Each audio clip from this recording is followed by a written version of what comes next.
Well, I've been contemplating a number of sort of small footprint directional antenna concepts. This is one that I've just sort of scratched out on a piece of paper.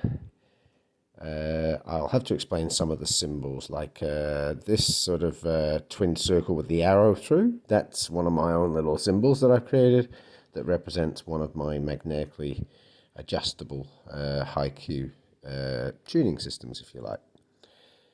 So the fundamental here is we have the transmitter source with its active and ground, and we can ground that to earth ground if we had that option. And earth ground, or the reference side goes to this coax shield, and the active output from the resonator goes up the coax center.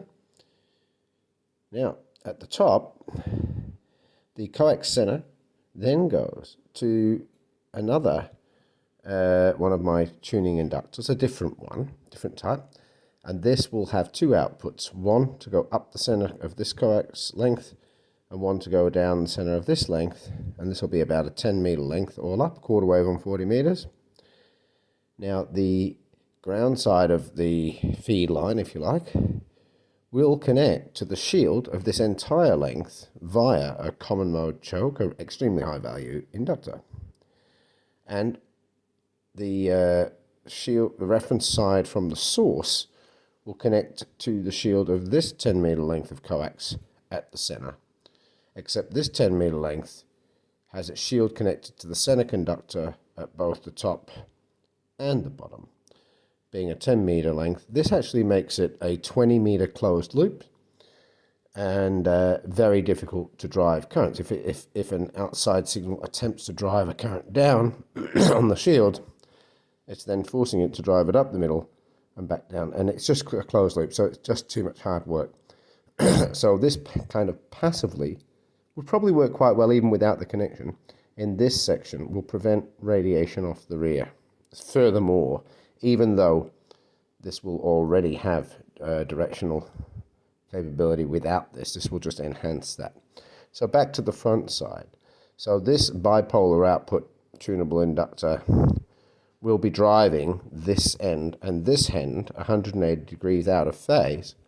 And since the length from here to the tip and the length from here to the tip is only 5 meters, I'll be able to, because that's not going to be like a quarter wave end fed, I'll get a lot of reflection.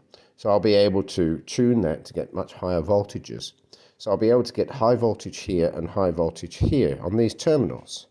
So essentially this end and this end will be 180 degrees out of phase at much higher voltage. So they'll have a differential along this path with each other. And of course the coax shield here is a brilliant waveguide. We know that RF loves to travel along the skin of conductors. So we'll have essentially a 1/4 wave on 40 meters radiating element driven by two high voltage electrodes at the ends. And like I said, this end will not be able to radiate at all. So I've got to now figure out how to make this a reality. 7.3, and thanks for watching. Please click like if you're interested in this crazy ham stuff. 7.3.